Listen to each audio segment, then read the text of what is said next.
Alors je suis ravi d'être avec Romain Bessonnet, secrétaire général du Cercle Aristote, que vous connaissez bien, géopolitologue, qui a une analyse très précise, très intéressante, toujours très éclairante de la situation.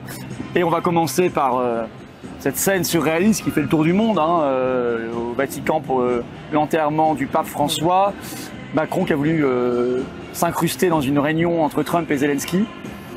Mais qu'est-ce que ça veut dire en fait? Et pourquoi Trump n'a pas voulu que Macron soit là? Et qu'est-ce qu'on peut dire déjà de cette scène? Qu'est-ce que ça veut dire? En fait, tout d'abord, on sait déjà ce que Trump a dit à Macron, étant donné que la presse britannique a fait une analyse du mouvement des lèvres. Ah oui? Ouais, c'est le Sun qui a sorti ça donc ce matin. Ça dit quoi? Et donc ça dit, Trump a dit à Macron, tu n'as pas raison, tu ne dois pas être ici, va-t'en. Voilà. Ah ouais, c'est vraiment... je pense pas que Nixon aurait parlé comme ça au général de Gaulle, par exemple. C'est sûr. Donc voilà. Et donc ça, c'est quand même déjà incroyable. Et qu'est-ce qui craint que Macron pousse son agenda de guerre, en fait? Ce qui se passe, c'est que actuellement, la France et le Royaume-Uni sont les deux puissances, en fait, qui passent leur temps à dire aux Ukrainiens de ne pas signer d'accord. C'est ça. Voilà. Et donc, on est vécu par l'administration américaine comme étant des sortes de parasites qui ont envie de se faire leur beurre sur le conflit et de prolonger le conflit. Macron, par exemple, en étant sur cette position, et d'autres pays de l'Union européenne veulent vraiment rendre impossible toute négociation de paix. Ce qu'ils veulent, c'est mettre fin aux négociations, et puis, sachant que les renseignements, le chef des renseignements allemands a dit il faut que le conflit continue jusqu'en 2030. D'accord. Donc, ils veulent passer un mandat Trump. Voilà. C'est-à-dire on a un démocrate qui va revenir, éventuellement. On aura un démocrate qui va revenir, et là on pourra enfin faire la grande guerre contre les Russes et puis faire reculer. Il faut quand même que les gens entendent ce que tu dis là, c'est très sérieux, c'est très sérieux, c'est extrêmement grave. Il existe en Angleterre des tribunaux islamiques, vous le saviez pas? On va vous l'apprendre pour vous dire à quel point c'est beaucoup plus grave que ce que vous imaginez. Voilà. Alors justement, parlons des frères musulmans, puisque vous travaillez depuis maintenant longtemps sur les frères musulmans, sur l'entrisme, j'ai vu, il existe en Grande-Bretagne des tribunaux et des polices islamiques. Oui, alors ça c'est une particularité de la Grande-Bretagne. On connaît son arrangement en termes d'intégration, c'est-à-dire plutôt le modèle communautariste. Nous avons préféré plutôt un modèle assimilationniste. Mais en réalité, même s'il y a des tribunaux institutionnalisés, il y a en France des tribunaux informels. En France ?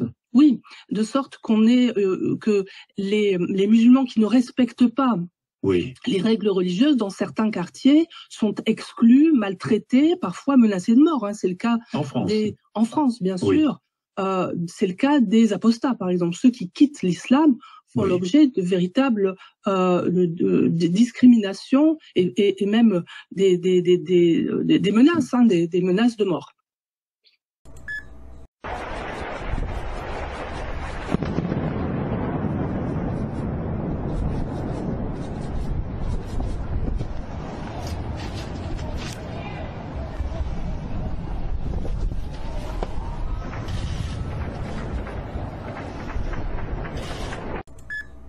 Scandale. Macron n'a jamais été élu. Les preuves de la fraude électorale s'accumulent. La vérité vient de faire surface et elle est accablante. Emmanuel Macron n'a jamais été élu par le peuple français. Ce que l'on vous cache depuis des années, c'est un système de manipulation électorale à grande échelle et les preuves s'accumulent chaque jour. Tulsi Gabbard, ex-représentante démocrate américaine et directrice du renseignement national, vient de tirer la sonnette d'alarme. Selon elle, les machines à voter électroniques utilisées en France, tout comme aux États-Unis, ont été piratées et manipulées pour fausser les résultats. Vous l'avez bien entendu, les résultats des élections présidentielles de 2017 et 2022 sont compromis. En 2017, après 2/3 des votes dépouillés, Macron n'avait que 1,9% des voix. Impossible mathématiquement de finir à plus de 66%. Et pourtant, il a gagné. En 2022, les Français ont assisté en direct à une manipulation choquante. Des millions de voix ont disparu de Marine Le Pen et ont été transférées à Macron. Pourquoi personne n'en parle? Et ce n'est pas tout. Des procurations frauduleuses frauduleuses ont été collectées dans les EHPAD pour manipuler encore plus le résultat. Vous croyez encore à la démocratie?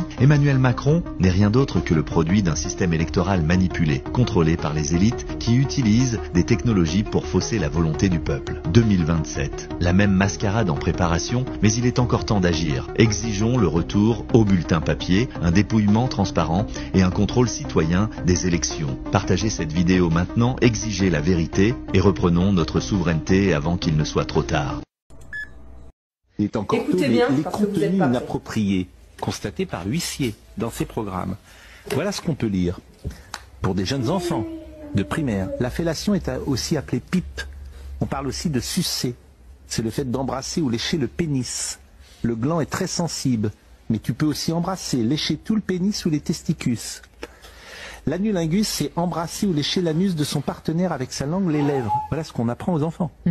Je pensais vraiment qu'on avait touché le fond avec l'autre vidéo, mais là je crois qu'on a vraiment trouvé le Graal de la connerie de l'éducation nationale. Vous avez entendu leurs propos, ils nous prennent vraiment pour des cons.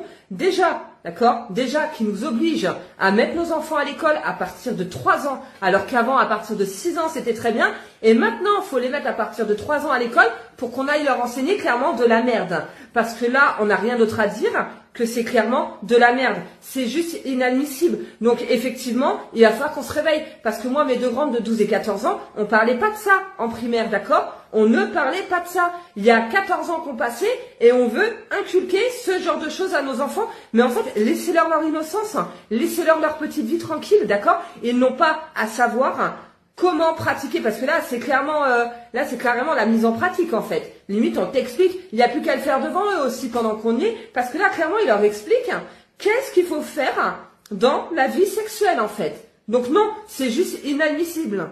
Donc effectivement, je pense vraiment qu'en tant que parent, il va falloir qu'on se réveille et qu'on se bouge le cul, parce que moi personnellement, quand ma fille va rentrer à l'école, ça c'est juste hors de question. S'il faut que je me mette la loi à dos, je me mettrai la loi à dos. Mais il est hors de question que ma gamine en primaire, on aille lui expliquer comment on fait toutes ces pratiques. C'est juste impensable. Il y en a vraiment marre. Il faut vraiment que ce gouvernement, je sais pas, qui pète, qui change. Mettez-nous des vraies personnes en fait. Mettez-nous des vraies personnes qui s'occupent de nos enfants, qui font les choses. Vous savez quoi? En fait, ça me gave. Я хотел бы остаться в России. Сейчас подал документы на получение гражданства. Буду жить здесь и, возможно, создам нормальную христианскую семью. Обучаясь языку, я нашел девушку в Санкт-Петербурге и намерен в дальнейшем уехать к ней. Анастасия, если ты меня сейчас слышишь, выходи за меня замуж как можно скорее. Готье тоже кадровый военный. Долгое время был личным охранником Жана-Мари Ле Пена, отца ныне осужденной во Франции Марин Ле Пен. Основатель Национального фронта при жизни поддерживал Донбасские республики и не стеснялся фотографироваться с флажком ДНР.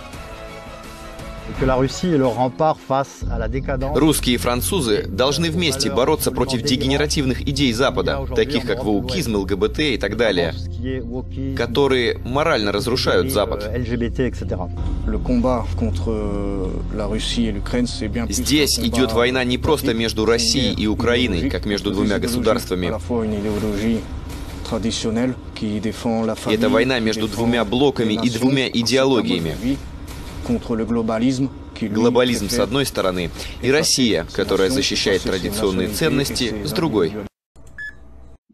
C'est le chaos total en ce moment en Espagne et au Portugal, qui vivent leur pire panne électrique de toute l'histoire. Plus rien ne fonctionne.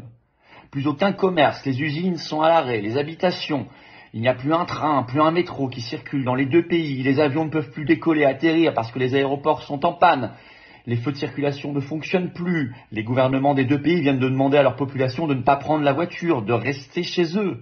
Il y a une réunion de crise exceptionnelle en ce moment autour du Premier ministre espagnol. Heureusement, les hôpitaux ont basculé sur générateur, mais pour le reste, c'est la confusion la plus totale. Alors, il se trouve qu'au moment de l'effondrement électrique, dans ces deux pays, le mélange énergétique était composé à 70% d'énergie intermittente renouvelable, essentiellement du solaire et de l'éolien. Et voilà. Et je vous signale que l'Union européenne veut nous imposer ce modèle-là en France. mettre des éoliennes partout, encore plus, mettre des panneaux solaires partout. Et c'est ce qui est prévu notamment par la loi de programmation énergétique que Bayrou veut imposer en ce moment par décret à la demande de l'Union européenne en détruisant notre système énergétique. On ira vers les mêmes pannes. Et donc derrière, des confinements électriques, pourquoi pas? Les Français appelés à rester chez eux. On doit leur barrer la route, on doit sauver le service public de l'énergie, éviter ce chaos. Rejoignez-nous, les-patriotes.fr. Bon, qu'est-ce qui se passe alors, les Espagnols et les Portugais, vous n'avez pas payé votre facture d'électricité? Vous êtes fâchés avec Ursula von der Leyen? Faut pas, hein? Bah non, parce que vous faites partie d'un tout. Bah, quand tu fais partie de l'Union européenne, tu es obligé de suivre les lois de l'Union européenne.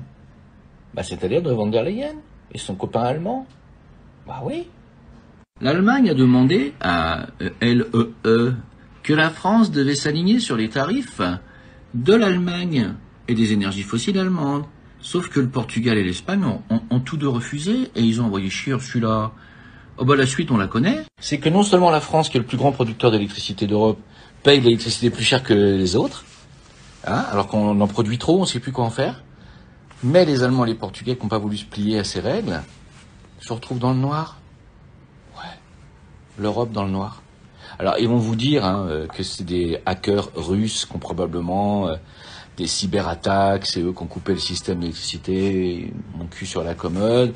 Ils vont vous dire que ce sont des attaques énergétiques, de pirates, informatiques, sûrement, je sais pas, j'en sais rien en fait. Mais je ne serais pas étonné, on va dire que ça serait dans la logique des choses. Sauf que non, ils ont simplement refusé de se plier à la commandanture. Rester dans l'Union européenne? Bien sûr, tout à fait, ça me paraît logique. C'est vraiment la première des choses à faire. Il faut rester dans l'Union européenne, mes amis. Oh bah sinon, vous allez être dans la merde. Hein. N'oubliez pas, si jamais on sortait de l'Union européenne, il paraît qu'on ferait pas le poids face aux géants. Pourtant, la Suisse, elle n'est pas dans l'Union européenne. Ça en sort bien mieux que nous. Hein. Je sais pas. Qu'est-ce que vous en pensez, vous? Vous pouvez mettre en commentaire. Hein. Allez, bon courage. Achetez-vous des bougies quand même, ça peut servir.